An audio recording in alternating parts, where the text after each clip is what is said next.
चलिए फिर आज आई दृष्टि का आखिरी वीडियो कंप्लीट करते हैं। मैक्सिमम पार्ट्स हमने कंप्लीट कर लिए हैं, सारे ही लगभग हो चुके हैं यार। ये केवल रिपोर्ट्स और कुछ सूचकांक, जैसे कुछ वैश्विक सूचकांक यहां पर हम वो डिस्कस करेंगे जो हमने पहले अंतरराष्ट्रीय भाग में नहीं किए हुए हैं। और बहुत सारे इंडेक्सेस हैं, जैसे पीस इंडेक्स हो गया, डेमोक्रेसी इंडेक्स हो गया, हंगर इंडेक्स हो गया, ये सारे हम कहां कर चुके हैं, इंटरनेशनल वाले पार्ट में कंप्लीट कर चुके हैं। आज वाले में क्या करना है, आज वाले में रिपोर्ट्स देखनी है और रिपोर्ट से संबंधित क्या इंफॉर्मेशन हमारे एग्जाम के लिए महत्वपूर्ण हो सकती है, उसी आधार पर सारी रिपोर्ट्स पर चर्चा करेंगे। और इसकी पीडीएफ देखो टेलीग्राम चैनल पर मिल जाएगी। साथ ही यहां पर पहले हम कोशिश करेंगे कि चीजें जो भी हैं वो सारी याद हो जाए हमें। ठीक है, वीडियो के साथ साथ अगर याद हो जाती है तो इससे बेहतर क्या हो सकता है भाई। ठीक, वीडियो देखने का मजा भी तभी है। तो शुरू करें। सबसे पहली देखो न्यूज क्या दी हुई है, सबसे पहली न्यूज है हमारी world economic situation and prospect. तो यह रिपोर्ट है। प्रश्न कैसे बनता है पहले ये समझ लो, और ये कैसे समझोगे, प्रीवियस ईयर के ट्रेंड एनालिसिस को करने के बाद। तो प्रीवियस ईयर में देखा कि कोई भी रिपोर्ट है आपसे एग्जाम में जब भी पूछी जाती है, 23 का पेपर देखना, 22 का, 21 का, हर जगह पर इसी तरीके से दिखाई देगा कि यूपीपीसीएस का जो ट्रेंड रहा है, रिपोर्ट्स देगा और रिपोर्ट का जारीकर्ता पूछ देता है। 4 जारीकर्ता दिए होंगे, उसमें से बोलेगा कि कौन सा इसका जारीकर्ता है। ज्यादातर प्रश्न ऐसे बनाए जाते हैं। दूसरी संभावना होती है जो जीडीपी वगैरह को लेकर के जो अनुमान लगाए जाते हैं, या भारत की स्थिति बताई जाती है कहीं पर, या फिर कोई जैसे ऐसी रिपोर्ट आती है जहां किसी भारतीय की स्थिति, एग्जाम्पल के तौर पर रिचेस्ट पर्सन आते हैं, रिचेस्ट कंट्री के तौर पर आता है, तो वहां भारतीय की स्थिति क्या है, इस पर प्रश्न बनाए जाते हैं। ठीक है, तो इसी आधार पर, इसी क्राइटेरिया के अंदर रहते हुए ही हम सारी रिपोर्ट्स को और सारे इंडेक्सेस को देखेंगे आज की वीडियो में। क्लियर हुआ? तो पहली रिपोर्ट जो है world economic situation and prospect है। तो ये किसके द्वारा जारी की जाती है, यूएन के द्वारा जारी की जाती है, यूनाइटेड नेशन के द्वारा। समझ लेते हैं, यहां पर याद कर लेते हैं। और याद करने वाली कौन सी चीजें हैं, कंफ्यूज करने वाली कौन सी चीजें हैं, यही अभी समझ में आ जाएगा सब। जैसे इसी से मिलती जुलती दो रिपोर्ट और हैं। एक है हमारी वर्ल्ड इकोनॉमिक आउटलुक, आगे मिलेगी अभी। और आई दृष्टि अगर पढ़ी होगी तो आर्थिक परिदृश्य वाला जो भाग है उसमें ये सारा दिया हुआ है। ठीक है, अब देखो आपको जहां जहां कंफ्यूजन होगा वहां पता है कहां पर होगा, तो वहीं पर हम लोग डिस्कस कर लेंगे, रुक करके उसकी चर्चा करेंगे और उसको याद कर लेंगे। यही याद करेंगे अभी। सबसे पहले देखो economic situation and prospect report आपकी यूएन के द्वारा जारी की जाती है। दूसरी देखो आपकी वर्ल्ड इकोनॉमिक आउटलुक रिपोर्ट, या पूछी जा चुकी है, आईएमएफ के द्वारा जारी की जाती है। तीसरी एक और आती है इकोनॉमिक प्रोस्पेक्ट रिपोर्ट, ये किसके द्वारा जारी की जाती है, वर्ल्ड बैंक के द्वारा जारी की जाती है। ठीक है, अब ये देखो भैया तीनों रिपोर्ट आ जाती हैं और तीनों बताती हैं कि वैश्विक स्तर पर जीडीपी ग्रोथ रेट क्या रहने वाली है, वहीं भारत की तुलनात्मक रूप से जीडीपी ग्रोथ रेट क्या रहेगी, चाहे 2024 के लिए या 2025 के लिए। सामान्यतः 23, 24, 25, 26 की यहां पर भविष्यवाणी की जाती है। ठीक है, अनुमान लगाया जाता है, लेकिन हम 24 और 25 की वो भी देख लेंगे, वहां भी बहुत अच्छे से यहाँ कंपेयर करते हुए तीनों का एक साथ डेटा हम समझने की कोशिश करेंगे। लेकिन पहले जारीकर्ता के स्तर पर कंफ्यूजन हो जाता है कभी कभी यार। आउटलुक में कभी यूएन मार के आ जाते हैं, कभी वर्ल्ड बैंक मार के आ जाते हैं, लेकिन आज के बाद नहीं मारोगे, बिल्कुल नहीं मारोगे। क्यों? क्योंकि अभी देखो कैसे याद होती हैं। वर्ल्ड इकोनॉमिक सिचुएशन जैसे आता है तो सिचुएशन कीवर्ड को पकड़ लेना है, और सिचुएशन के जैसा ही प्रोनाउंस कर रहा है नेशन, कर रहा है कि नहीं, यूएन का फुल फॉर्म क्या है, यूनाइटेड नेशन। और आईएमएफ और वर्ल्ड बैंक तो बिल्कुल नहीं मारोगे, है कि नहीं, बताओ भाई। अब देखो, अब हमारे पास जैसे ही आएगा ना एग्जाम में, जैसे ही आपको दिखेगा world economic situation and prospect, तो यहां पर सिचुएशन पकड़ा है और यहां पर नेशन पकड़ा है। सिचुएशन और नेशन दोनों राइम एक जैसा, दोनों प्रोनाउंस एक जैसा कर रहे हैं, तो हमारा आंसर हो गया भाई यूएन के द्वारा जारी की जाती है। दूसरी कौन सी आती है, दूसरी इकोनॉमिक आउटलुक रिपोर्ट है। अब यहां पर क्या है, लुक को हम पकड़ते हैं। लुक से कैसे याद करेंगे, देखो भैया लुक, और यहां इंटरनेशनल मॉनेटरी फंड है। मॉनेटरी मतलब क्या होता है, पैसा होता है, तो मॉनेटरी लुक से पकड़ेंगे। जैसे लुक इंसान का धीरे धीरे सही होता चला जाता है जैसे जैसे उसके पास मॉनेटरी बढ़ती चली जाती है कि नहीं, या फंड जैसे ही बढ़ता चला जाता है, कुछ भी आप कर लो, जैसे उसके पास फंड बढ़ता चला जाता है वैसे उसका लुक बेहतर होता चला जाता है। तो वर्ल्ड इकोनॉमिक जो आउटलुक रिपोर्ट है, ये आउटलुक रिपोर्ट किसके द्वारा दी जाती है, आईएमएफ के द्वारा। तो यहां पर जो कंफ्यूजन है वो भी क्लियर हो गया। तीसरी है इकोनॉमिक प्रोस्पेक्ट रिपोर्ट। अब world economic prospect report world bank के द्वारा दी जाती है। ये इजीली आप कर लोगे, क्योंकि तीन में से अगर दो के हमारे पास ट्रिक है, दो की निमोनिक है, तो तीसरी वाली गलत नहीं हो सकती है, क्योंकि दो में हमें कोई कंफ्यूजन रहा ही नहीं, तो तीसरी श्योर हो जाएंगे कि भाई वर्ल्ड बैंक के द्वारा जारी की जाती है। ठीक, यही तीनों एक साथ लिख करके, जो कि तीनों कंफ्यूज करती हैं। एक इकोनॉमिक सिचुएशन एंड प्रोस्पेक्ट है, एक इकोनॉमिक प्रोस्पेक्ट केवल है, तो जहां सिचुएशन है वहां नेशन है, और जहां केवल इकोनॉमिक प्रोस्पेक्ट है वहां वर्ल्ड बैंक है। और जहां आउटलुक है भैया इकोनॉमिक आउटलुक, जहां आउटलुक रिपोर्ट है वहां लुक से हमें याद आया, फंड के साथ में कनेक्ट किया था, तो outlook report international monetary fund के द्वारा जारी की जाती है। अब ये बताओ 5 मिनट का समय दिया होगा, लेकिन जो निमोनिक यहां पर पढ़ी हमने उस निमोनिक के साथ में ये तीनों रिपोर्ट को लेकर के कंफ्यूजन खत्म। अब तीनों रिपोर्ट्स में बोले तो पहली वाली भैया जो सिचुएशन वाली है, यूएन के द्वारा यहां डेटा दिया जाता है कि वर्ल्ड की जो जीडीपी ग्रोथ रेट है 24 और 25 के लिए क्या रहेगी, फिर भारत की क्या रहने वाली है, ये डेटा है यहां पर। दूसरा आईएमएफ के द्वारा, जो आईएमएफ के द्वारा देखो रिपोर्ट है आउटलुक वाली, उसमें क्या डेटा दिया है वो यहां पर दिया हुआ है। फिर वर्ल्ड बैंक के द्वारा जो इकोनॉमिक प्रोस्पेक्ट रिपोर्ट है उसके तहत क्या डेटा दिया गया है वो हमने देख लिया। इसके साथ साथ जो एशियन डेवलपमेंट बैंक के द्वारा भी यहां पर भारत की जीडीपी के संदर्भ में क्या डेटा दिया गया है, ये चारों का डेटा यहां पर हम एक साथ देख लेंगे, इससे बाहर आपका नहीं जाएगा और यही आपको याद कर लेना है 24-25 के लिए सामान्यता क्या बताया गया है। ठीक, देखो यूएन की जो रिपोर्ट है, यूएन की रिपोर्ट के माध्यम से 2024 और 25 में वर्ल्ड की जो जीडीपी है वो 2.7% रहेगी, वहीं भारत की जीडीपी 2024 के लिए 6.9% रहेगी और 25 में यह घटेगी 6.6% चली जाएगी। ठीक है, तो 24 में बताया है किसने, यूनाइटेड नेशन ने, कि जो आपकी जीडीपी है वो 6.9 है, वहीं 2025 में ये 6.6 हो जाएगी। क्लियर, यूएन का क्लियर हुआ। फिर इंटरनेशनल मॉनेटरी फंड पर आते हैं, तो इंटरनेशनल मॉनेटरी फंड में 2024 में 3.2% रहेगी और 2025 में 3.3, किसकी, वर्ल्ड की। ग्लोबल लेवल पर जो आपकी जीडीपी है ग्रोथ रेट वो 3.2%, थोड़ा सा बेहतर इसने यूएन से बता दिया है, लेकिन जो भारत की बताई है यह भी थोड़ी सी बेहतर बताई है, 2024 के लिए 7% रहेगी आईएमएफ के अनुसार, लेकिन 2025 में सडनली घटाई हुई है और 6.5% ही अनुमान लगाया है यहां पर भारत की जीडीपी ग्रोथ रेट का। फिर वर्ल्ड बैंक पर आते हैं, तो वर्ल्ड बैंक के तहत 2024 में 2.6 और 2.7, तो लगभग विश्व की जीडीपी में एक अनुमान आपको यह समझ में आ रहा होगा कि 3% के आसपास ही हैं, जितने भी अंतरराष्ट्रीय संगठन हैं सभी 3% के आसपास ही यहां पर आकलित कर रहे हैं जो ग्रोथ रेट है। ठीक है, और भारत की जो जीडीपी है यह समझ में आ रहा है कि सभी ने लगभग 7% के आसपास ही अनुमानित किया हुआ है। ठीक, लेकिन वहां पॉइंट में बहुत नजदीक से पूछेगा, तो ये ही डेटा है जो कई बार पढ़ लोगे ना, 4-5 बार, तो एकदम याद हो जाएगा। तो फिर वर्ल्ड बैंक के अनुसार देखो भारत की 6.6 रहेगी 2024 में और 2025 में 6.7% रहेगी। फिर आते हैं एडीबी पर, तो एडीबी ने देखो जो एशियन डेवलपमेंट बैंक है इसने 2024 में 7% भारत की बताई है और 2025 में 7.2% बताई है। बस ये ऐसा डेटा है जिसको कई बार पढ़ना है और बस आपको पीडीएफ में क्या है, पीडीएफ में एक जगह मिल जाएगा, तो कई बार नजरों के सामने निकल जाएगा, तो एकदम याद हो जाएगा। जारीकर्ता कौन कौन है किस रिपोर्ट के, ये याद करा दिया गया है। ठीक, अगला चलते हैं अगली न्यूज पर। अगली है इंडिया डेवलपमेंट अपडेट, तो इंडिया डेवलपमेंट अपडेट के विषय में पहले पता करो कि इसका जारीकर्ता कौन है, तो इसका जारीकर्ता है वर्ल्ड बैंक ही है। कौन है भाई, वर्ल्ड बैंक है। वर्ल्ड बैंक के द्वारा कोई रिपोर्ट या डब्ल्यूईएफ के द्वारा कोई रिपोर्ट, आईएमएफ के द्वारा, ये सारी रिपोर्ट बहुत महत्वपूर्ण है, इनकी ही चर्चा यहां पर की गई है, तो इनको हम बहुत अच्छे से कर लेंगे। ठीक है, एक सेकेंड।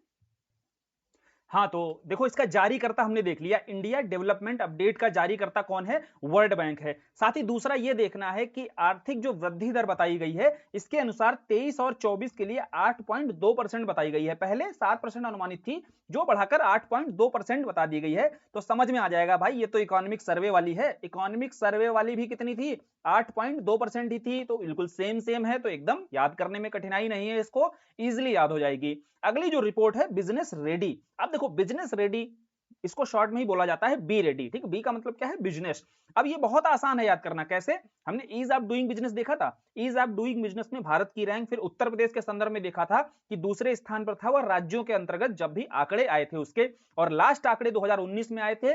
चूंकि कुछ देशों के द्वारा, उदाहरण के तौर पर चाइना जैसे देशों के द्वारा डेटा के साथ खिलवाड़ किया गया था, इस कारण से वर्ल्ड बैंक ने वह जो ईज ऑफ डूइंग बिजनेस है इसको प्रकाशित करना बंद कर दिया था। अब उसको रिप्लेस करते हुए ही एक रिपोर्ट निकाली जाती है जो कारोबारियों के माहौल के संदर्भ में, दुनिया भर में कारोबारियों को लेकर के कैसा माहौल है, basically ease of doing business के जैसी ही रिपोर्ट है जिसे बोला जाता है बी रेडी रिपोर्ट। और जारी किसके द्वारा की जाएगी, विश्व बैंक के द्वारा जारी की जाएगी, क्योंकि ईज ऑफ डूइंग बिजनेस से आप समझ सकते हो इसको एक अल्टरनेट के रूप में इसका बोला जा रहा है। ठीक है, अगली न्यूज क्या है, अगली न्यूज है हमारी अल्जीरिया को लेकर के। अल्जीरिया को लेकर के यह है कि अल्जीरिया देश जो है न्यू डेवलपमेंट बैंक का नवा देश बन गया है। ठीक, न्यू डेवलपमेंट बैंक का जो मेंबर है वो नवा मेंबर बना है। अब थोड़ा उससे पहले न्यू डेवलपमेंट बैंक के बारे में समझ लो, फिर अल्जीरिया तक आते आते इजीली समझ में आ जाएगा जो करंट की न्यूज है।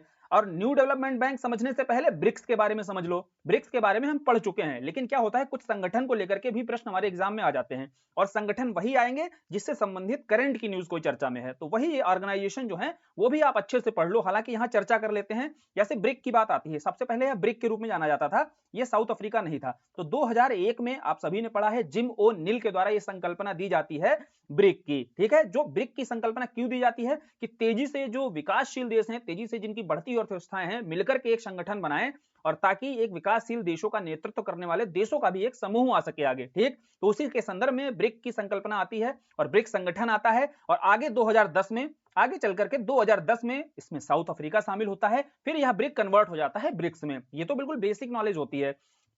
अब बात करते हैं इसकी जो भी बैठकें होती हैं वो बिल्कुल इसके नाम के अनुसार होती हैं। जैसे अगर पहले ब्राजील में हो रही है, फिर दोबारा अगले साल कहां होगी, रशिया में होगी, फिर अगले साल इंडिया में, फिर चाइना में, फिर साउथ अफ्रीका में। ठीक, अब साउथ अफ्रीका के बाद में इस वर्ष की पता है आपको ब्राजील में होनी थी, लेकिन ब्राजील में G20 का भी हो रहा था, है ना। ब्राजील क्या है, ब्राजील में G20 भी होना था, इस कारण से ब्राजील में लॉजिस्टिक्स बहुत ज्यादा बिजी होने के चलते ही यह रशिया में इस बार की ब्रिक्स की बैठक हुई है।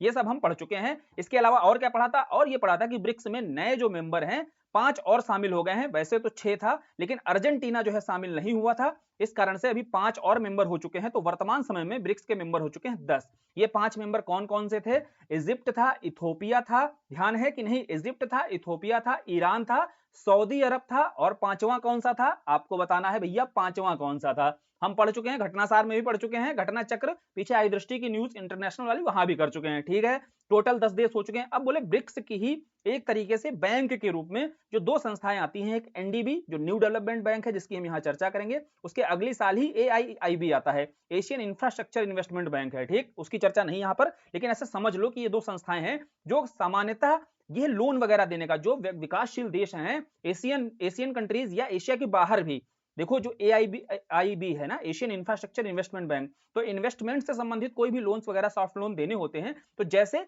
वर्ल्ड के स्तर पर आईएमएफ और वर्ल्ड बैंक है ना, तो उसी आधार पर ही ये हमारी न्यू डेवलपमेंट बैंक दिखाई देती है। ठीक, न्यू डेवलपमेंट बैंक या Asia investment infrastructure investment bank, ये दोनों। अब न्यू डेवलपमेंट बैंक की स्थापना कैसे होती है, इसकी स्थापना देखो 2014 में घोषणा होती है और स्थापना 2015 में होती है, और स्थापना ब्रिक्स कंट्रीज के द्वारा ही होती है। 2010 में साउथ अफ्रीका आ चुका है, तो अब ब्रिक्स हो चुका है, और इन्हीं ब्रिक्स देशों के द्वारा ही इसकी स्थापना की जाती है। और स्थापना में भी एक बात का ध्यान रखा जाता है कि वहां की तरह नहीं होना चाहिए आईएमएफ की तरह, है ना, जिसका जितना परसेंट कोटा वैसे नहीं होना चाहिए। क्या होना चाहिए, सभी की भागीदारी बिल्कुल बराबर।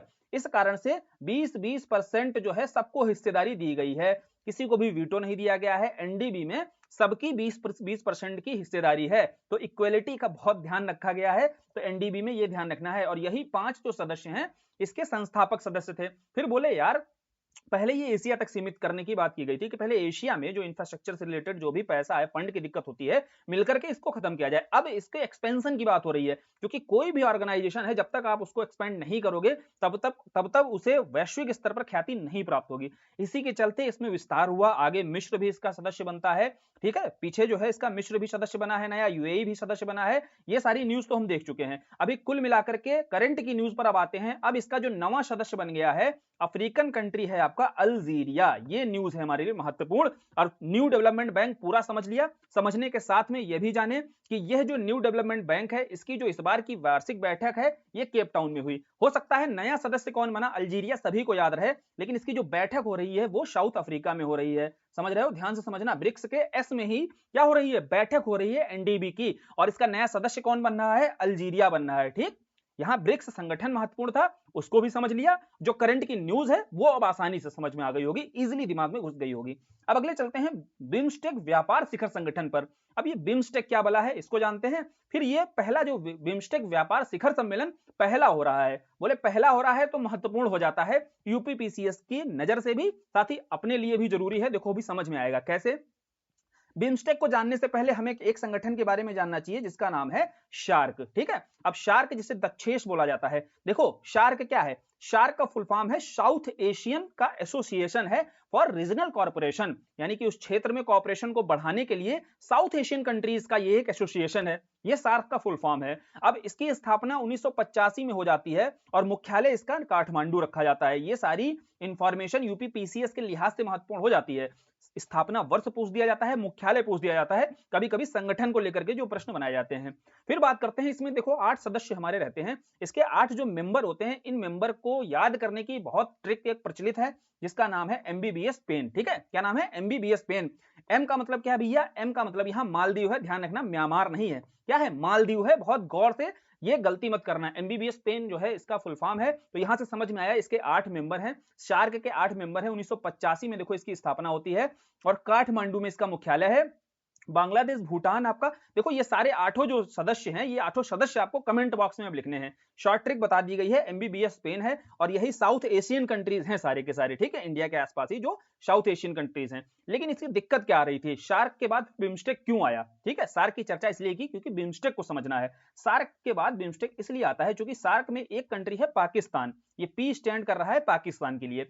अब पाकिस्तान के साथ में भारत के संबंध आपको पता ही है किस तरीके से हैं, साथ ही टेररिज्म वाला जो फैक्टर है यह भी ठीक नहीं बैठ रहा था। ठीक, अब इसके चलते ही जो शार्क था, शार्क जो है एक तरीके से इनएक्टिव पड़ा हुआ था। इनएक्टिव होने के चलते जो साउथ एशियन कंट्रीज के रीजनल कोऑपरेशन की बात हो रही थी वो भी ठप पड़ा हुआ था। तो इसको ही रिप्लेस करते हुए आपका 1997 में एक संगठन बनाया जाता है जिसका नाम है बिम्स्टेक। ठीक है, बिम्स्टेक क्या है? Bay of Bengal initiative. आपका वो किसके लिए है भैया? Multiple sectoral. ठीक, समझना ध्यान से, फुल फॉर्म समझना। बिम्स्टेक लिखा हुआ है Bay of Bengal initiative, multiple sectoral और टेक्निकल एंड इकोनॉमिक कोऑपरेशन। ठीक, ये बिम्स्टेक का फुल फॉर्म है। और यहां समझो, जो बे ऑफ बंगाल के आसपास के क्षेत्र हैं, इन क्षेत्रों में जो इकोनॉमिक कोऑपरेशन को बढ़ाना है, इसके लिए ये कार्य करेगा आपका बिम्स्टेक जो समूह है। तो यहां सीधा मतलब यह था कि इस बिम्स्टेक को बेहतर कैसे बनाया जा सकता है, पाकिस्तान क्या यहां पर मेंबर होगा, तभी तो ये शार्क को रिप्लेस करते हुए इनके बीच में कोऑपरेशन को बेहतर रखा जा सकता है। बोलोगे पाकिस्तान यहां पर मेंबर नहीं होगा। ठीक है, समझे कि शार्क की जगह पर ये बिम्स्टेक कैसे महत्वपूर्ण भूमिका निभा सकता है। सार्क भी बेसिकली आया था कि यहाँ पर भारत जो है एक बड़े भाई की भूमिका में रहेगा, और बिम्स्टेक भी इसी उद्देश्य से आया है। लेकिन बिम्स्टेक में जो साउथ ईस्ट एशियन के कंट्री हैं, जो आसियान के भाग हैं, और आसियान भी हम पढ़ चुके हैं, आसियान बहुत अच्छे से किया था हमने। ठीक है, अब आसियान के भी जैसे आपको यहाँ थाईलैंड सदस्य दिख जाएगा। ठीक, ध्यान समझना, सारी लोकेशन तो आपको क्लियर होगी। थाईलैंड भी यहाँ सदस्य दिखेगा और म्यांमार भी यहाँ पर सदस्य दिखेगा। तो बेसिकली अगर आसियान कंट्रीज के साथ में, साउथ ईस्ट एशियन कंट्रीज के साथ में भी लिंक करने का काम, लिंकेज का काम ये अच्छा करता है जो बिम्स्टेक समूह है। तो ये बिम्स्टेक समूह 97 में बन तो गया था, लेकिन अभी तक इसकी एक भी व्यापारिक बैठक नहीं हुई थी। ये एक समस्या थी। समझ रहे हो कि संगठन की स्थापना 1997 में हो चुकी है, लेकिन और इसका मुख्यालय कहां बनाया गया था? मुख्यालय इसका ढाका में बनाया गया था। ठीक, बांग्लादेश की जो राजधानी है ढाका, यहां पर इसका मुख्यालय बना था। और जब स्थापना हुई थी तो ये बिश्टेक था केवल। ठीक, पहले इसको बिश्टेक बोला जाता था, फिर इसमें एम बाद में जुड़ा है। साथ ही साथ ये एम समझो कि एम जो है आपका म्यांमार को भी रिप्रेजेंट करता है, म्यांमार भी इसमें बाद में शामिल हुआ। और आपको नाम से पता चल रहा होगा, बे ऑफ बंगाल, यानी कि बंगाल की खाड़ी की परिधि के आसपास के, जैसे भारत हो गया, बांग्लादेश हो गया, म्यांमार हो गया और आपका थाईलैंड हो गया। लेकिन इसमें 2 देश ऐसे मिलेंगे जो बे ऑफ बंगाल के बॉर्डर पे नहीं मौजूद हैं। कौन कौन भैया? नेपाल और भूटान। ठीक, ये भी अगर प्रश्न बना दिया गया तो ध्यान रखना, नेपाल और भूटान ऐसे देश हैं जो इसकी सीमा पर नहीं आते हैं। कुल इसके 7 सदस्य हैं। तो बिम्स्टेक के बारे में हमें पता चल गया कि बिम्स्टेक की स्थापना क्यों हुई। और अभी न्यूज ये है कि 97 में स्थापना के बाद अब जाकर के इसकी पहली व्यापारिक शिखर सम्मेलन हो रही है, पहली बैठक हो रही है।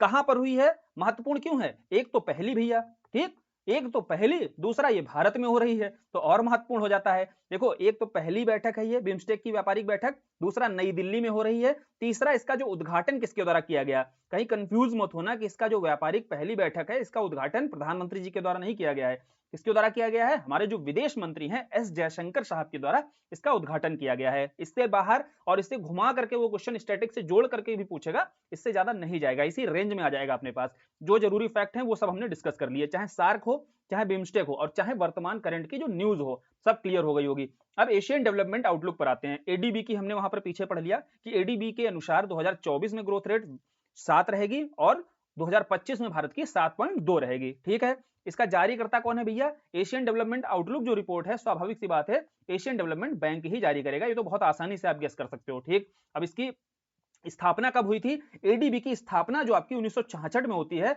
इसका मुख्यालय मनीला में है। एडीबी के बारे में इतना समझ लो, एशियन डेवलपमेंट बैंक जो है आपकी, ये जरूरी नहीं कि एशिया के कंट्रीज के लिए ही आपका जो लोन्स वगैरह है सॉफ्ट लोन प्रोवाइड करती है, नहीं, एशिया के बाहर जितने देश है ना, विकासशील देश, उनके लिए भी लोन्स वगैरह को प्रोवाइड कराती है ये, ठीक है, ध्यान से समझना इसको। अब ये बिल्कुल वर्ल्ड बैंक की तरह ही काम करती है जो एशियन डेवलपमेंट बैंक है। इसका मुख्यालय कहां पर बनाया गया है? फिलीपींस की राजधानी मनीला में इसका मुख्यालय बनाया गया है। दूसरी एक चीज और समझ लो, दूसरी एक चीज ये है कि अभी आपने देखा होगा कि एडीबी के जो चेयरपर्सन है, जो हेड है, कौन है? अशाकावा है। बोले अशाकावा कौन है? जापानी है। एक फैक्ट और हमने पीछे पढ़ा था, याद हो अगर, कि एडीबी का जो हेड है वो हमेशा कौन बनता है? जापानी व्यक्ति बनता है।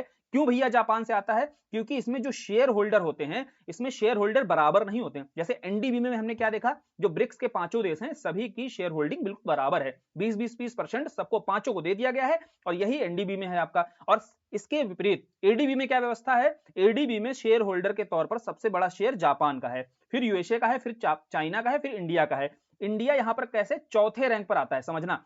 इंडिया के मामले में, एडीबी के मामले में अगर पूछे, भारत का शेयर चौथे स्थान पर है, और यहां जूशी जो है अपना, क्या है? जूशी, JUCI, ये अपना कोड है। इसके आधार पर याद कर सकते हो जो शेयर होल्डर का क्रम क्या है। सबसे ज्यादा क्रम किसका है? जे जापान का, यू यूएसए का है, सी क्या है भाई? चाइना है, और आई क्या है? इंडिया है। ठीक समझ गए कि नहीं? यही आपका कोड है और इसके आधार पर ही शेयर होल्डिंग है। क्योंकि जापान का शेयर होल्ड सबसे ज्यादा है इसमें, एडीबी में, इसलिए एडीबी का जो हेड है हर समय आपको दिखाई देगा जापान देश से ही आता है। क्लियर? सारी न्यूज क्लियर हो गई। और एडीबी को लेकर के जो जीडीपी ग्रोथ रेट है वो आपको समझनी है, 7-24 के लिए है। भारत की ही बताता है, चूंकि एशिया के संदर्भ में ही यह ग्रोथ रेट बताता है जीडीपी की, तो भारत के संदर्भ में आपको यहां जाननी चाहिए कि एशियन आउटलुक रिपोर्ट है, इसके अनुसार भारत में 7% है 24 के लिए, और 7.2% रहेगी 2025 के लिए। ठीक, अगली है वर्ल्ड इकोनॉमिक आउटलुक रिपोर्ट। पढ़ चुके हैं भैया, लुक की बात होगी तो फंड की बात होगी, इजिली याद हो गया, और ये रट डालना। फिर आते हैं पॉपुलेशन प्रॉस्पेक्ट पे। देखो यहां पॉपुलेशन प्रॉस्पेक्ट के बारे में ये बताया, और ये रिपोर्ट किसकी है? ये यूनाइटेड नेशन की रिपोर्ट है। ठीक है, अब पॉपुलेशन, नेशन, यहां भी देखो मिल गया। क्या क्या मिला हमें? सिचुएशन और पॉपुलेशन, दो शब्द मिले, और आगे हमने राइम मिला लिया इसका, सिचुएशन, पॉपुलेशन, यूनाइटेड नेशन, तीनों याद हो गई भैया। जारी करता अब हमसे गलत होगा ही नहीं। इसके आधार पर 3-4 बार और बोल लेना, 3-4 बार और इसको रिवाइज करते वक्त जब पढ़ोगे तो एकदम रट जाएगा ये।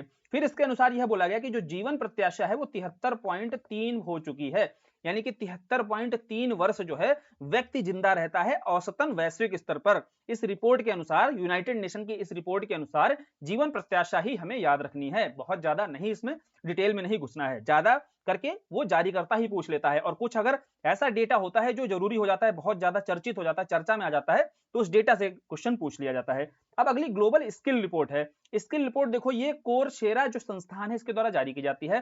साथ ही इसमें जरूरी है ये जानना कि स्किल के मामले में टॉप पे कौन है, कंट्री कौन है जहां पर स्किल प्रोफिशिएंसी सबसे शानदार है, तो वो है स्विट्जरलैंड। याद रख सकते हो ऐसे, स्विट्जरलैंड का हम स्वीट बनाते हैं, और जो थोड़ा सा स्वीट होता है वो स्किल, सीधी सी बात है, कोई स्वीट रह के कब बन सकता है? जिसके भीतर स्किल ज्यादा होगी। ठीक, ऐसे याद रखो, कनेक्ट करने के लिए है कि स्वीट बनकर के कौन रह सकता है? वही रह सकता है जिसके अंदर स्किल ज्यादा होगी। तो स्किल से याद किया हमने स्किल रिपोर्ट को, और स्वीट से याद कर लिया हमने स्विट्जरलैंड को। ठीक, भारत की रैंक यहाँ पर 87 है। क्या रैंक है भैया? भारत की 87वीं रैंक है। दूसरा, इसी रिपोर्ट में एशिया पैसिफिक जोन के लिए भी आया है कि एशिया पैसिफिक जोन में अगर भारत की रैंक देखी जाए तो 17वीं आती है, और स्टेट के स्तर पर भारत का सबसे स्किल्ड पंजाबी है। ठीक है, ऐसा समझो, पंजाब जो है वो शीर्ष रैंकिंग रखता है। तो भारत के अंदर भी, राज्यों के स्तर पर भी इस रिपोर्ट में बताया गया है, स्किल रिपोर्ट में, कि भारत के अंदर राज्य में पंजाब जो है सबसे ज्यादा क्या है? स्किल प्रोफिशिएंसी यहां पर मौजूद है। उत्तर प्रदेश की रैंक क्या है? उत्तर प्रदेश की 13वीं रैंक है। ठीक,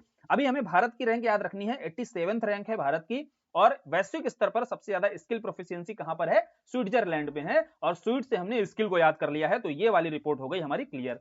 आगे बढ़ते हैं, तो अगली रिपोर्ट हमारी है माइग्रेशन एंड डेवलपमेंट ब्रीफ 40। ये रिपोर्ट है हमारी, और इसका टाइटल क्या है? देखो टाइटल से भी क्वेश्चन कभी कभी बनाया गया है, तो कुछ जो महत्वपूर्ण रिपोर्ट्स हैं जिनका टाइटल दिया हुआ है उन टाइटल्स को भी पढ़ लेंगे। तो यह जो migration and development brief report है, इसका जो टाइटल है ना, इस बार टाइटल मतलब कि ये होता है कि इस टॉपिक को इस रिपोर्ट के अंतर्गत शामिल किया गया है। बेसिकली जो माइग्रेशन होता है, माइग्रेट जो करता है, चाहे वो स्किल्ड हो चाहे नॉन स्किल्ड लेबर हो, जैसे स्किल लेबर भी जाता है, स्किल लेबर ज्यादातर यूएसए जाता है, अनस्किल लेबर जो होता है अरबिक कंट्री में जाता है। ठीक, देखा होगा आपने। तो अनस्किल लेबर होता है वो पैसा भेजता है ना, कमाई करेगा वहां से और फिर अपने परिवार को पैसा भेजता है। वैसे जो स्किल लेबर होता है उसका भी परिवार यदि भारत में रह रहा होगा तो वह भी कमाई करके पैसा भेजेगा भारत को, तो इसे बोला जाता है आपका रेमिटेंस। जो पैसा वहां से कमाई करके भारत आता है इसको रेमिटेंस या प्रेषण बोला जाता है, ठीक है। अब इसी रेमिटेंस पर ही यह रिपोर्ट है, टाइटल क्या है, remittance slowed in 2023 expected to grow faster in 2024। ये रिपोर्ट ये बताती है कि जो रेमिटेंस है, यानी कि ऐसे ही सारे देशों के जो नागरिक हैं वो जाते होंगे किसी ना किसी दूसरे में कमाई के लिए, बेहतर कमाई के लिए, अपने लाइफ एक्सपेक्टेंसी सॉरी अपनी जो लाइफ स्टाइल है उसको बेहतर करने के लिए, परिवार की लाइफ स्टाइल को बेहतर करने के लिए लोग जाते हैं। तो इसी संदर्भ में ही यह रिपोर्ट आती है और कहती है कि 2023 में जो रेमिटेंस है वो स्लो हुआ है, बशर्ते हमें क्या करना है, 2024 में इसे तेज करना है, बढ़ाना है। तो इसी टाइटल पर ही ये रिपोर्ट आधारित है। अब इस संदर्भ में ये जानो कि इसमें बताया गया है कि जो निम्न और मध्य आय वाले देश के लोग हैं, बेसिकली ये निम्न और मध्य आय वाले देश ही अधिक आय वाले देशों में जाते हैं, वहां पर बढ़िया से कमाई करते हैं, मजदूरी करते हैं, या आईटी सेक्टर में जुड़े हैं, सॉफ्टवेयर इंडस्ट्री में जाते हैं, यहाँ पर जरूरत होती है, भाई ब्रेन की जरूरत है, उन्हें चाहिए पैसा, और पैसा कमाते हैं, पैसा भेजते हैं घर पे, ठीक। तो इस संदर्भ में यह बोला गया है कि निम्न और मध्य आय वाले देशों में इस बार डिक्लाइन देखा गया है। डिक्लाइन कितना, 0.7% का डिक्लाइन है, और 656 बिलियन जो यूएस डॉलर है ये प्रेषण का प्रवाह हुआ है। आगे इसमें बताया गया 24 और 25 में 671 और 690 बिलियन डॉलर का प्रवाह देखने को मिलेगा। ये माइग्रेशन पर रिपोर्ट है, इतनी याद रखना है। साथ ही साथ एक डेटा हमने पीछे पढ़ा हुआ है कि माइग्रेशन के मामले में शीर्ष स्थान पे कौन है, वैश्विक स्तर पे सर्वाधिक माइग्रेशन जो प्राप्त किया जाता है वो इसी रिपोर्ट में देखो है, दिया हुआ है आगे, भारत सबसे शीर्ष प्राप्तकर्ता कौन है, यानी कि सबसे ज्यादा माइग्रेशन बोला हूं, सबसे ज्यादा जो रेमिटेंस है वो किस देश को प्राप्त होता है, भारत को प्राप्त होता है। भारत के बाद दूसरे स्थान पे कौन आता है, मैक्सिको आता है। मैक्सिको कहां पर है, नॉर्थ अमेरिका में, छोटा सा देश है, लेकिन ये समझो रेमिटेंस के मामले में भारत के बाद दूसरे स्थान पर है, और तीसरे स्थान पर चाइना आता है। बाई चांस कठिन अगर क्वेश्चन बनाएगा तो ये पूछ देगा कि रेमिटेंस प्राप्त करता जो देश हैं टॉप 5 में कौन सा शामिल नहीं है। एक दो बार ऐसे क्वेश्चन बनाए गए हैं, तो एक बार देख लो भैया, भारत, मैक्सिको और चीन, ये तीन तो याद ही हैं, हम लोग कर चुके हैं पीछे। बाकी चौथे पे फिलीपींस आता है और पांचवें पे पाकिस्तान है, क्योंकि पांचवें नंबर पे पाकिस्तान भी है, तो इसीलिए ये थोड़ा सा देख लेना एक बार। फिलीपींस के बाद पाकिस्तान है। 5 कौन से देश हो गए, भारत, मैक्सिको, चीन, फिर फिलीपींस और पाकिस्तान। बहुत जटिल क्वेश्चन बनाएगा तो इस तरीके से बनाता है, ठीक, नहीं तो आसान ही पूछेगा, सर्वाधिक या टॉप 3 पूछ देगा बस। अब निवेश रिपोर्ट पर आते हैं। जो इन्वेस्टमेंट रिपोर्ट है, इन्वेस्टमेंट रिपोर्ट किसके द्वारा जारी की जाती है, तो अंकटाड के द्वारा। अंकटाड का फुल फॉर्म क्या है, United nation conference on trade and development. Full form भी इसका पूछा जा चुका है, लेकिन अंकटाड की जो रिपोर्ट है निवेश रिपोर्ट, इसके आधार पर डेटा हम पढ़ चुके हैं।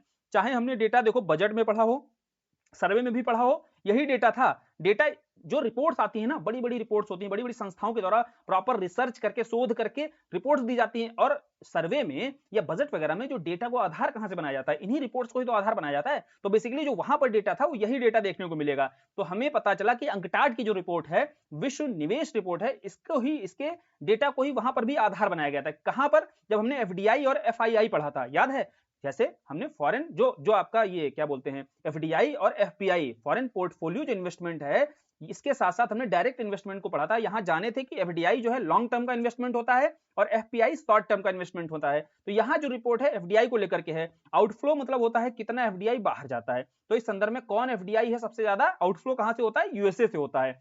चाहे एफडीआई आउटफ्लो के मामले में हो, चाहे एफडीआई इनफ्लो, इनफ्लो मतलब आता है कितना, ठीक है, कितना निवेश करते हैं यहां पर, और आउटफ्लो का मतलब है कि यहाँ के जो निवेशक हैं, इन्वेस्टर हैं, कितना बाहर निवेश कर रहे हैं, तो ये आउटफ्लो का मतलब हो जाता है। तो आउटफ्लो में यूएसए फर्स्ट है और इनफ्लो में भी यूएसए प्रथम पे है, ये चीज याद रखनी है। वहीं आउटफ्लो के मामले में भारत 20वें स्थान पर है और इनफ्लो के मामले में भारत 15वें स्थान पर है। क्लियर। तो ये दो महत्वपूर्ण डेटा हो गए। बहुत महत्वपूर्ण हो गया ये जानना कि सबसे ज्यादा एफडीआई प्राप्त किसको होती है और सबसे ज्यादा एफडीआई कहां से जाती है, किस देश से, तो दोनों में यूएसए है। और भारत के स्थान क्या है, भारत का आउटफ्लो के मामले में 20वां है और इनफ्लो के मामले में 15वां स्थान है। ठीक है भैया। इसके बाद देख लेना जापान और चाइना है आउटफ्लो के मामले में, और इनफ्लो के मामले में यूएसए, फिर चीन और सिंगापुर है। यहां जापान नहीं दिखाई देगा, यहां चाइना आ जाएगा। इनफ्लो प्राप्त करता है सबसे ज्यादा, यानी कि एफडीआई प्राप्त करता यूएसए के बाद में चाइना है। क्लियर। और एफडीआई किसको मिलता है, जहां निवेशक भरोसा करता है। हमने एफडीआई पर रिपोर्ट देखी थी कि भैया भारत में इस साल जो है एफडीआई घटा है बशर्ते एफपीआई के, एफपीआई बढ़ा है। जबकि चाहिए क्या होता है, चाहिए होता है हमारी अर्थव्यवस्था के लिए ज्यादा बेहतर माना जाता है दोनों की तुलना में एफडीआई, चूंकि ये लंबे समय के लिए इन्वेस्टर के द्वारा इन्वेस्ट किया गया पैसा होता है। दो रूट से हमारे यहाँ पैसा आता है, दोनों रूट हमने पढ़े थे। एक ऑटोमेटिक रूट जो मुंबई रूट होता है, दूसरा दिल्ली रूट होता है। ठीक है, जो गवर्नमेंट की परमिशन के बाद में इन्वेस्टमेंट को अप्रूव किया जाता है।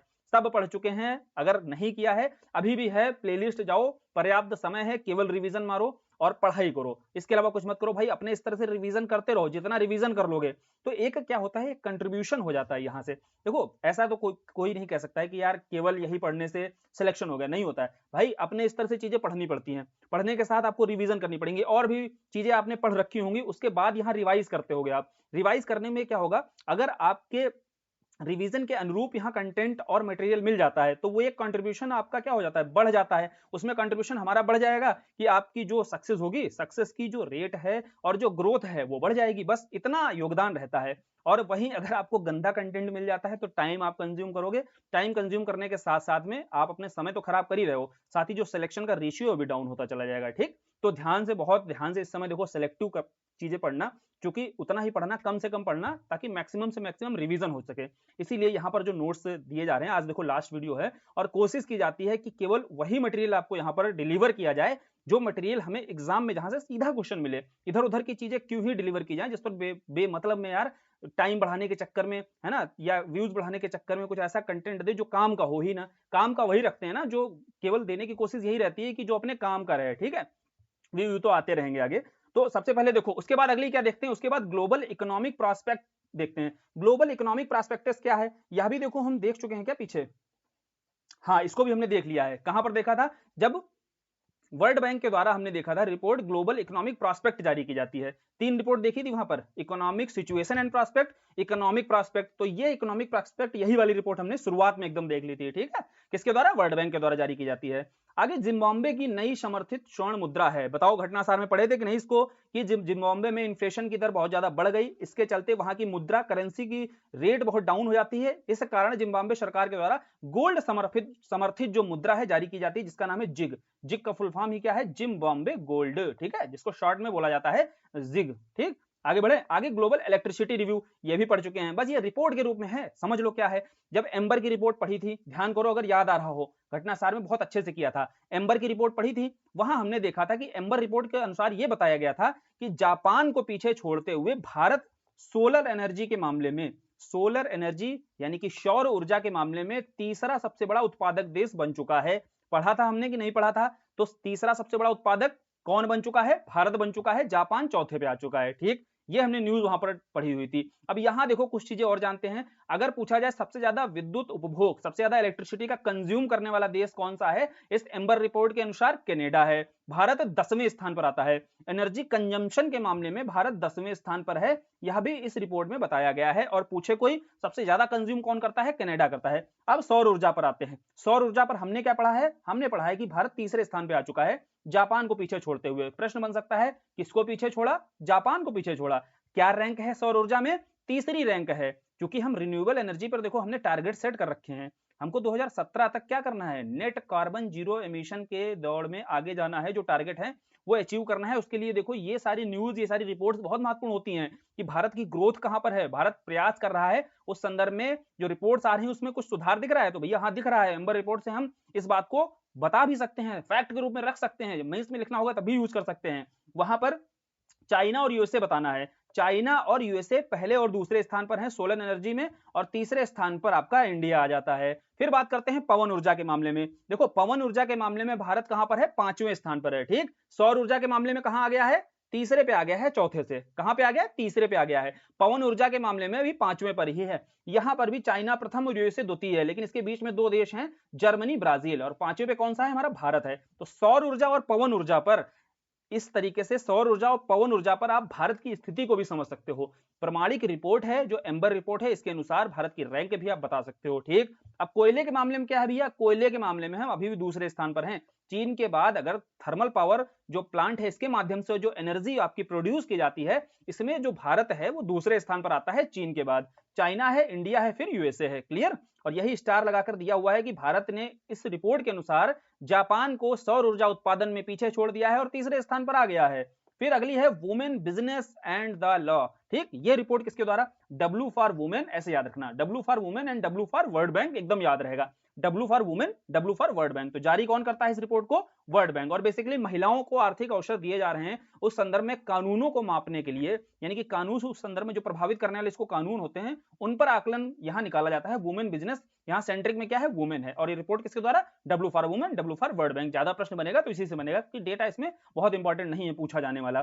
फिर देखो लैंगिक समानता एवं बराबरी के लिए जो वैश्विक गठबंधन है इसके संदर्भ में WEF, वर्ल्ड इकोनॉमिक फोरम। अब ये वर्ल्ड इकोनॉमिक फोरम भी यूपीपीसीएस का फेवरेट टॉपिक है, पहला प्यार है ऐसा समझ लो। तो वर्ल्ड इकोनॉमिक फोरम से क्वेश्चंस बनाता है, कैसे, ज्यादातर यहाँ पर रिपोर्ट्स को लेकर के क्वेश्चन बनते हैं। और फिर रिपोर्ट्स में जो डेटा है ये हम पढ़ चुके हैं, बहुत सारी रिपोर्ट्स का डेटा हम घटनासार और घटना चक्र में पीछे कर चुके हैं। यहाँ कौन सी रिपोर्ट आएगी, यहाँ एक नई रिपोर्ट आएगी, ग्लोबल रिस्क रिपोर्ट, जिसकी चर्चा नहीं है तो वो यहाँ पर चर्चा कर दी गई है। बेसिकली वर्ल्ड इकोनॉमिक फोरम जो है इसकी हर वर्ष बैठक होती है, और कहाँ हर वर्ष बैठक होती है, स्विट्जरलैंड के दावोस में ही इसकी बैठक होती है। और थीम क्या है भैया, ये पूछा जा सकता है, कभी कभी थीम पर क्वेश्चन आ जाता है। और वर्ल्ड इकोनॉमिक फोरम की थीम है तो बहुत इंपॉर्टेंट हो जाती है, रीबिल्डिंग ट्रस्ट, यानी कि ट्रस्ट को रीबिल्ड करना है। 2020 कोविड के बाद से जो ट्रस्ट जो है बिल्ड खत्म हो गया, एक दूसरे पर ट्रस्ट कम हो गए हैं, ठीक है, उसके चलते ही यह आपकी इस बार की बैठक हुई। और जो थीम रखी गई, किस थीम पर काम करेगी, वर्ल्ड इकोनॉमिक फोरम काम करेगी रीबिल्डिंग ट्रस्ट पर, यानी कि वही ट्रस्ट जो पहले था उसी ट्रस्ट को ही रीबिल्ड करना है, ये प्रयास रहेगा वर्ल्ड इकोनॉमिक फोरम का। हर वर्ष बैठक होती है आपकी दावोस स्विट्जरलैंड में। और जो रिपोर्ट है अगली वर्ल्ड इकोनॉमिक फोरम की ही रिपोर्ट है, वैश्विक जोखिम रिपोर्ट, जिसे ग्लोबल रिस्क रिपोर्ट कहते हैं। समझो यहाँ पर वर्ल्ड इकोनॉमिक फोरम की और कौन कौन सी रिपोर्ट है, जारी करता एटलीस्ट इसके याद होनी चाहिए, हमने याद किए थे लेकिन यहाँ एक रिवाइज हो जाएगा। जैसे ग्लोबल कॉम्पिटिटिवनेस इंडेक्स, जो वैश्विक प्रतिस्पर्धा रिपोर्ट है, यह भी किसके द्वारा जारी की जाती है, इकोनॉमिक फोरम के द्वारा। दूसरी हमने जेंडर गैप रिपोर्ट देखी थी, यह भी किसके द्वारा, इकोनॉमिक फोरम के द्वारा। और तीसरी ट्रेवल एंड टूरिज्म रिपोर्ट। ये तीन बहुत महत्वपूर्ण रिपोर्ट हैं। और चौथी है ग्लोबल रिस्क रिपोर्ट, जिसकी चर्चा यहां पर की गई है। ठीक है भाई, ग्लोबल रिस्क रिपोर्ट हो गया, जेंडर गैप रिपोर्ट हो गया, कॉम्पिटिटिवनेस इंडेक्स हो गया, और आपका ट्रेवल टूरिज्म रिपोर्ट होगा। ये चार रिपोर्ट हैं जो वर्ल्ड इकोनॉमिक फोरम के द्वारा जारी की जाती हैं।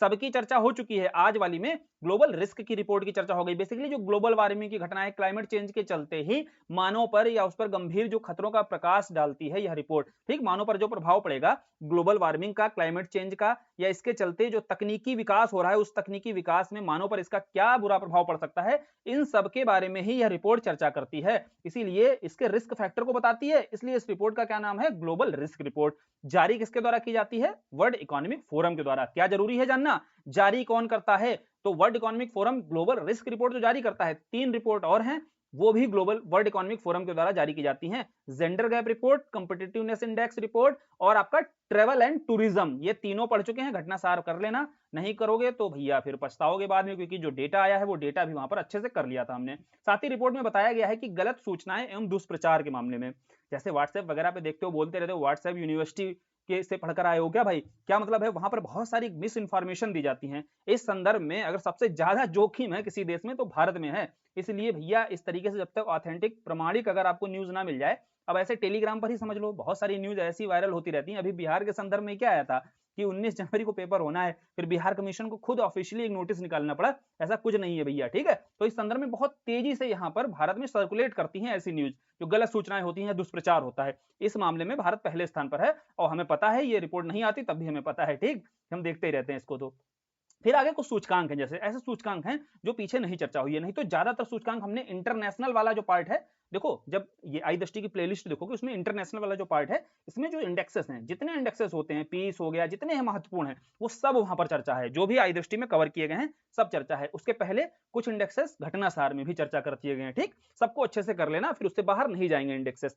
अब देखो इसमें सबसे पहले वर्ल्ड की बेस्ट कंपनीज पर एक देखो रिपोर्ट आती है। बेसिकली विश्व की जो सबसे शानदार कंपनी है उन शानदार कंपनियों पर टाइम मैगजीन के द्वारा यह रिपोर्ट निकाली गई, और इसमें बताया गया सबसे शानदार कंपनी किसकी है, एप्पल की है। हाई डिमांड इसी कारण से रहती है, देखते हो एक तो सिक्योरिटी पर्पज से, सेफ्टी पर्पज से भी यह एप्पल जो है, बेसिकली एप्पल को लेकर के देखो एक हाई बहुत ज्यादा रहती है। और तो गेस भी कर सकते हो, कॉमन सेंस भी लगा सकते हो कि अगर पूछा जाए कि सबसे बेस्ट जो कंपनी है 2024 की कौन रहेगी, टाइम मैगजीन के द्वारा नहीं भी पता होता तो ऑप्शन वहां पर एप्पल दिखता और आप सही करके आ जाते, इसमें कुछ ऐसा नहीं है।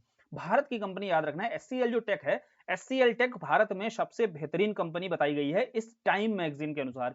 तो वहां यह भी ध्यान रखना है, आगे दिया होगा टाइम मैगजीन के अनुसार। जैसे एग्जांपल अभी हुरून का आएगा, कुछ हुरून की लिस्ट आएगी, रिच लिस्ट आती है हुरून्स की, फिर एक आपकी फोर्ब्स के अनुसार आएगी। तो दो पत्रिकाओं, जैसे हुरून के अनुसार आती है रिपोर्ट, दूसरी फोर्ब्स के अनुसार आती है। अब फोर्ब्स जो है अमेरिका बेस्ड जो है पत्रिका है, ठीक है। अब हुरून जो है यूके बेस्ड है। बोले अब अमेरिका बेस्ड जो पत्रिका है इसके अनुसार क्वेश्चन जब पूछा जाए कि कौन सबसे रिच है या भारत का कौन सा व्यक्ति सबसे रिच है बताया गया है, तब आपको अलग बताना है। फिर हुरून के अनुसार अगर पूछा जाए कौन सबसे रिच है तो आपको अलग बताना है। वहां प्रश्न को ध्यान से पढ़ लेना है पहले कि किसके अनुसार पूछा जा रहा है, उसके पैरामीटर अलग होते हैं और उन पैरामीटर पर ही वहां पर रिचेस्ट पर्सन जो है आकलित किया जाता है, ठीक। तो यहां पर जो है टाइम मैगजीन के अनुसार पूछा जाए बेस्ट कंपनी तो एप्पल है और भारत की HCL है। साथ ही जो भारत की टॉप 5 हैं वहां पर HCL के बाद इंफोसिस, विप्रो, महिंद्रा और एक्सिस, ये सारी हैं, ठीक। आगे बढ़ते हैं, हुरून पर आते हैं। आगे देखो हुरून पर यूके बेस्ड, देखो यह शोध संस्थान है, प्रॉपर रिसर्च करती है, आंकड़े कलेक्ट करती है, फिर बताती है। देखो अब हुरून इंडिया है, ये जारी करता कौन है, हुरून इंडिया। तो ये इंडिया के संदर्भ में ये रिपोर्ट निकाली गई और ये बताया गया हुरून रिपोर्ट, इस हुरून इंडिया रिपोर्ट में ये बताया गया कि कौन व्यक्ति हैं जो सबसे रिच हैं। कौन है भैया भारत का सबसे रिच पर्सन, कौन है भारत का सबसे अमीर व्यक्ति है, गौतम अडानी। अब हैरान हो गए, हैरान से देखो हुरून, क्योंकि गौतम अडानी की रैंक एक समय बहुत बुरी गिरी थी। तो अब अभी के समय यह है कि हुरून से आपको हैरान से याद रखना है, ठीक। आप हैरान हुए क्योंकि गौतम अडानी जो है पहले स्थान पर हैं। वहीं इसके तुलनात्मक तौर पर जब फोर्ब्स में हम देखेंगे तो फोर्ब्स में अभी भी मुकेश अंबानी जो है वो भारत में सबसे अमीर व्यक्ति हैं, ठीक। ध्यान रखियो, इसीलिए हुरून को हैरान से याद किया हमने। हैरान हो गए गौतम अडानी का नाम देख के। तो गौतम अडानी टॉप कर रहे हैं यहाँ पर, सबसे रिच पर्सन के रूप में बताए गए हैं, किसके अनुसार, हुरून इंडिया रिपोर्ट के अनुसार, ठीक है। किसको पीछे छोड़ा है, मुकेश अंबानी को ही पीछे छोड़ा है। सबसे कम उम्र के अरबपति कौन है, कैवल्य वोहरा। कौन, जेप्टो वाले, ठीक। 10 मिनट में जो आइटम आ जाता है सारा, कोई भी कुछ भी मंगाते हो तो वो जेप्टो वाले कैवल्य वोहरा ही हैं जो सबसे कम उम्र के अरबपति बने हैं। और सबसे अमीर भारतीय महिला कौन है, राधा वेम्बू। देखो राधा वेम्बू जो है ये सबसे अमीर, किसके अनुसार, हुरून के अनुसार। वहीं फोर्ब्स के अनुसार सबसे अमीर कौन है, सावित्री जिंदल, ठीक। ध्यान से समझ, यहां कंपेयर करते हुए चीजें सुनते चलोगे ना, सुनते भी चलोगे तब भी याद होंगी। अभी फोर्ब्स वाली भी आएगी, अब वो जब आएगी तो एकदम इसके साथ याद हो जाएगी, ठीक। अब सबसे कम उम्र की नेहा बंसल हैं, और ये नेहा बंसल और कैवल्य वोहरा, ये सबसे कम उम्र के, देखो अगर पूछा जाए मेल सबसे कम उम्र के कैवल्य वोहरा, और सबसे कम उम्र की महिला आपकी नेहा बंसल हैं। वहीं सबसे रिच अगर महिला कौन है, राधा वेम्बू हैं। और किसके अनुसार हैं ये भारतीय सारे, ये हुरून रिपोर्ट के अनुसार हैं, ठीक है। अब विश्व के सबसे अमीर शहर देखते हैं, और ये रिपोर्ट किसके द्वारा जारी की जाती है, हेले एंड पार्टनर्स के द्वारा। हेले और पार्टनर्स के द्वारा ये रिपोर्ट जारी की जाती है सबसे रिच सिटी की। तो सबसे रिच सिटी कौन हो सकता है, स्वाभाविक सी बात है, होंगे कहां पर, अमेरिका के होंगे। तो ये रिपोर्ट बताती है कि 50 से 11 सिटी कहां से, अमेरिका से। वो भी 11 में से एक होगा जो सबसे टॉप कर रहा होगा, न्यूयॉर्क। कौन है भाई, न्यूयॉर्क टॉप पे है। और ये पढ़ चुके हैं हम, मुंबई और दिल्ली भारत के दो ही शहर हैं जो टॉप 100 में, सॉरी टॉप 50 में आते हैं। टॉप 50 शहरों में कितने, भारत के दो, एक मुंबई आएगा एक दिल्ली आएगा। मुंबई की रैंक 24वीं है, दिल्ली की रैंक 37वीं है। हमने पीछे इसको पढ़ लिया है, कई बार पढ़ लिया है, रिवाइज हो रहा होगा। फिर आते हैं फोर्ब्स की, देखो आ गई फोर्ब्स की।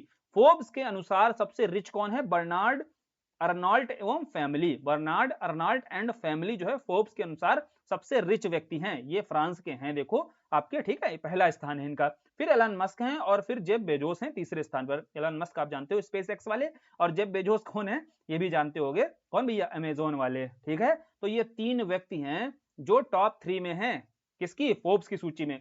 टॉप 3 आपको रिच पर्सन तो पता ही होने चाहिए, ऐसे भी सामान्य जानकारी के लिए कोई पूछे भैया 3 सबसे अमीर आदमी कौन है, तो बताओ बर्नार्ड जो है, अर्नॉल्ड सबसे अमीर हैं, फ्रांस के हैं जो बिजनेसमैन, और दूसरे एलन मस्क हैं जिनको सब जानते हो, तीसरे जेफ बेजोस हैं, ठीक। ये 3 व्यक्ति हैं, आसान है एकदम। भारत से देखो, यहां फोर्ब्स बताया था ना कि भारत से मुकेश अंबानी है, और वही हुरून के अनुसार कौन था, हुरून के अनुसार गौतम अडानी हो गए, जो हुरून इंडिया रिपोर्ट आई है, ठीक। ध्यान रखियो, जहां जहां पर कंफ्यूजन है उसको रिलेट करते हुए दिमाग में वैसे ही इंफॉर्मेशन डाला करो। वैसे इंफॉर्मेशन डालोगे तो कंपेयर करते हुए दिमाग समझेगा ना, तो कंफ्यूजन नहीं होगा।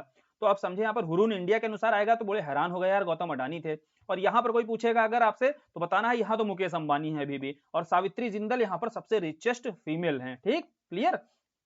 आगे बढ़े, आगे बढ़ते हैं तो वर्ल्ड एयरपोर्ट अवार्ड आता है। अब वर्ल्ड एयरपोर्ट अवार्ड में ये जानो कि दुनिया का सबसे बेस्ट, सबसे बेहतरीन, अगर ऐसे ही पूछते को यार, ये तो एकदम क्यूरियोसिटी वाली बात होती है, सबसे शानदार हवाई अड्डा कौन सा है विश्व का, तो हमद अंतरराष्ट्रीय हवाई अड्डा है, कतर का है, ठीक। इसने टॉप किया है, कहां पे है, कतर में है। कतर का जो हमद अंतरराष्ट्रीय हवाई अड्डा है इसने टॉप किया है। पूछो कोई भारत का बताओ यार, तो भारत में बता देना दिल्ली वाला, 36वीं रैंक आई है, दिल्ली वाला जो इंदिरा गांधी अंतरराष्ट्रीय हवाई अड्डा है, ये टॉप कर रहा है भारत में, लेकिन वैश्विक स्तर पर इसकी रैंक है 36वीं। क्लियर। अब ग्लोबल यूनिकॉर्न पर आते हैं। यूनिकॉर्न क्या होता है भाई? यूनिकॉर्न देखो, जैसे आपने कोई अपना एक निजी स्टार्टअप चालू किया, ठीक, अब वो निजी स्टार्टअप बढ़ते बढ़ते उसकी कीमत कितनी हो गई? $1 बिलियन हो गई। समझ लो, इसके लिए जो गाइडलाइन दी गई है वो समझो। इसके लिए गाइडलाइन ये है कि अगर आपका स्टार्टअप जो है वो $1 बिलियन उसकी कीमत हो जाती है तो वो आपका यूनिकॉर्न कहलाता है। इसी संदर्भ में वैश्विक स्तर पर कितने यूनिकॉर्न है, इस पर जो रिपोर्ट जारी की जाती है, हुरून रिसर्च इंस्टीट्यूट के द्वारा रिपोर्ट आती है, और ये बताया जाता है कि वैश्विक स्तर पर सबसे ज्यादा जो यूनिकॉर्न है वो यूएसए में है। कितने? 700 प्लस। फिर चाइना में है इसके आधे लगभग। तो सबसे ज्यादा यूएसए में है, फिर चाइना में है, और यहां पर जानकारी यह है कि भारत यहां तीसरे स्थान पर आता है, यानी कि भारत में भी पर्याप्त मात्रा में यूनिकॉर्न मौजूद हैं। तो बोले ऐसे व्यवसाय, ऐसी आपकी कंपनी जिनकी जो कीमत है वो $1 बिलियन हो चुकी है, तो ऐसे कंपनी कहलाती हैं यूनिकॉर्न। इस मामले में यूएसए और चीन ही हमसे आगे हैं, हम तीसरे स्थान पर आते हैं इस मामले में। और टॉप 5 में है आपके, देखो यूएसए, चाइना, इंडिया तो है टॉप 3 में, फिर यूके और जर्मनी। तो टॉप 5 में आपका चौथे पे यूके आ जाता है, पांचवें पे जर्मनी आ जाता है। क्लियर हो गया यूनिकॉर्न को लेकर के जो भी न्यूज है। अब हुरून ग्लोबल रिच लिस्ट आती है। देखो भैया, ग्लोबल रिच लिस्ट में सिटी की बात की जाए तो बिलियनियर कैपिटल ऑफ वर्ल्ड, तो यहां क्या बात बोली जाती है कि बिलियनियर्स, दुनिया के सबसे ज्यादा बिलियनियर्स अगर कहीं पर रहते हैं तो न्यूयॉर्क में रहते हैं। हमारे लिए ये रिपोर्ट क्यों महत्वपूर्ण है? स्टार लगा हुआ है, क्यों लगा हुआ है? उसका रीजन है कि ये जो हुरून की ग्लोबल रिच लिस्ट रिपोर्ट आती है, इसमें बोला जाता है कि इस बार एशिया की जो बिलियनियर कैपिटल है, देखो विश्व की जो बिलियनियर कैपिटल है वो तो न्यूयॉर्क ही है, सीधी सी बात है, हम कॉमन सेंस से भी गेस कर सकते हैं।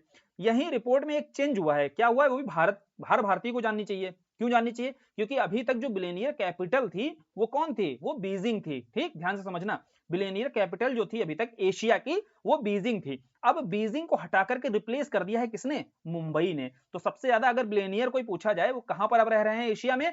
मुंबई में रह रहे हैं। और इस रिपोर्ट के अनुसार बिलियनियर कैपिटल, एशिया की बिलियनियर कैपिटल कौन हो गई है? मुंबई हो गई है। ये जानने वाली बात थी, स्टार है, ये जानना जरूरी है। और ये क्वेश्चन एग्जाम में इसी तरीके से उठाया भी जा सकता है यहां से।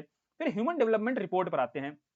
ह्यूमन डेवलपमेंट रिपोर्ट के बारे में क्या है, इस पर क्वेश्चंस भी खूब बनते हैं। क्या समझना यहाँ पर? देखो, जो ह्यूमन डेवलपमेंट रिपोर्ट होती है ये किसके द्वारा जारी की जाती है? यूएनडीपी के द्वारा जारी की जाती है। अब डेवलपमेंट दोनों जगह कॉमन है, तो ऐसे याद रख सकते हो, एचडीआर जो है, या एचडीआर के संदर्भ में ही जो डेटा कलेक्ट किया जाता है उस आधार पर एक इंडेक्स बनाया जाता है जिसको बोला जाता है ह्यूमन डेवलपमेंट इंडेक्स। ठीक है। अब इस ह्यूमन डेवलपमेंट इंडेक्स में 3 पैरामीटर बनाए जाते हैं। कौन कौन से 3 पैरामीटर हैं? सारी चीजें समझ लो, जैसे जैसे एग्जाम में क्वेश्चन आता है वैसे वैसे करना है। ठीक, समझ लेना है पूरी चीजें।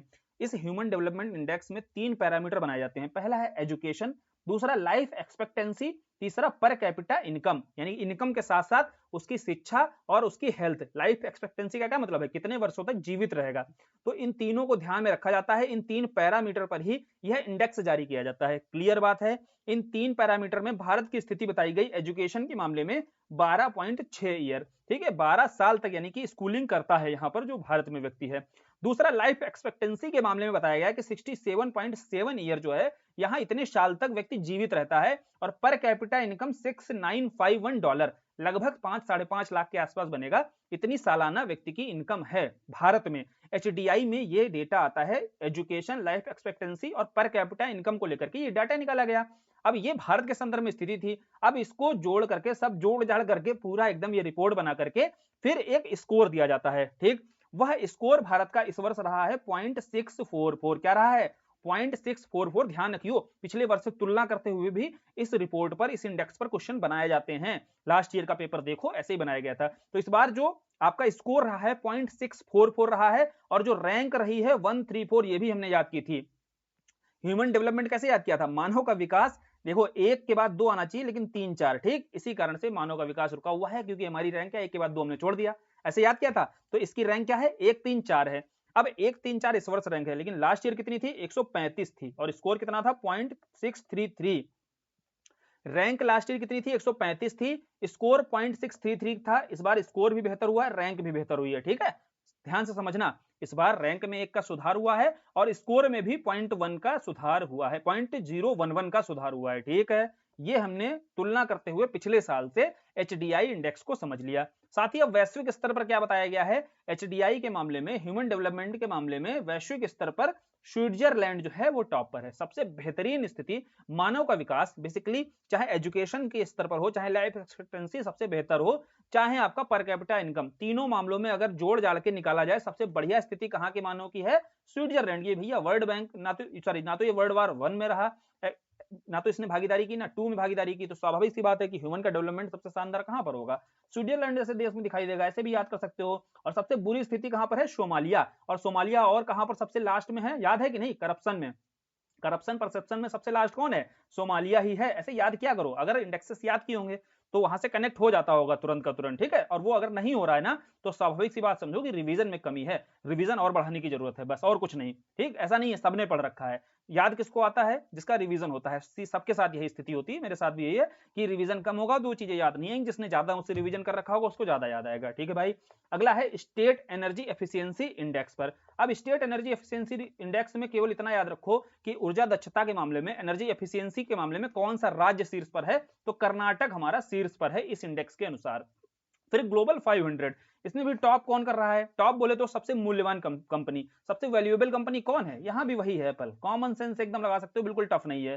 फिर ब्रांड फाइनेंस आईटी सर्विसेज आता है। अब ब्रांड फाइनेंस आईटी सर्विसेज यानी कि आईटी सेक्टर से जुड़ी हुई कंपनियों के बारे में बताएगा। तो वैश्विक स्तर पर पूछा जाए सबसे मूल्यवान आईटी कंपनी, ठीक है, जो आईटी कंपनी के बारे में यहां बोला जाता है कि आईटी से जुड़ी हुई जो सर्विस जो ब्रांड हैं या सेवा ब्रांड हैं, उसमें सबसे मूल्यवान आईटी सेवा कंपनी कौन सी है? तो एक्सेंचर बताना है आपको। कौन सी है? एक्सेंचर है, ठीक, ध्यान से समझना। ये यूएस बेस्ड कंपनी है और एक्सेंचर नाम है इसका।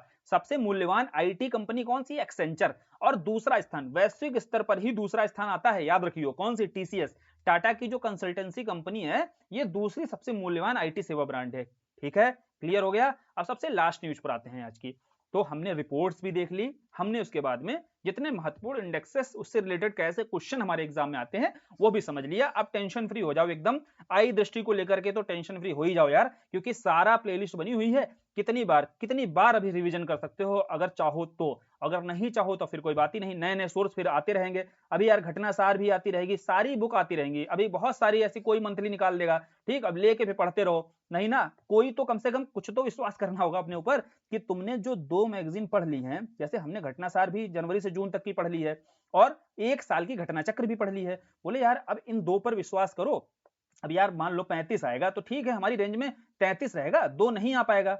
मान लो 2 नहीं आएगा किसी मैगजीन में, दूसरी में वो 2 कवर होगा, इसमें नहीं होगा। मान रहे हम 2 नहीं कवर होगा, हम नहीं 35 की करेंगे, हम 33 की करेंगे। और 33 से 1-2 सिली मिस्टेक्स चलो हो गई, वो भी हटा लो, तो 30 तो हम सही करेंगे। तो 30 तो अपने टारगेट में कम से कम रहेंगे। तो इतना तो कम से कम कोशिश करो कि जितना पढ़ लिया है उस पर विश्वास करो और उसको रिवीजन कर मारो। अगर रिवीजन करके इसी पर कमांड हो गया ना, तो और जो 4 मैगजीन और पढ़ लेंगे ना, अब पढ़ने की कोशिश करेंगे, उनसे तुम बेहतर स्थिति में होंगे। इतना ध्यान रखना, ठीक है। अब घटनासार पढ़ लो, चाहे क्रॉनिकल पढ़ लो, पढ़ते रहो फिर, ठीक, पढ़ते रहो, कोई फायदा नहीं उसका। 4 मैगजीन पढ़ लो या 2 मैगजीन जो हमने अब टाइम पर कंप्लीट कर ली हैं, इसका रिवीजन कर लो खुद ही। दोनों क्या करना, दोनों चीजें एक किसी को पढ़ा देना, ऐसे कहना ठीक भाई चलो तुम नहीं पढ़ते रहो और तुम खुद रिवीजन करना। देखो फिर ग्रोथ किसकी अच्छी होगी, खुद ही समझ में आ जाएगा स्कोर कौन अच्छा करेगा, ठीक है। चलो फिर लास्ट न्यूज देखते हैं।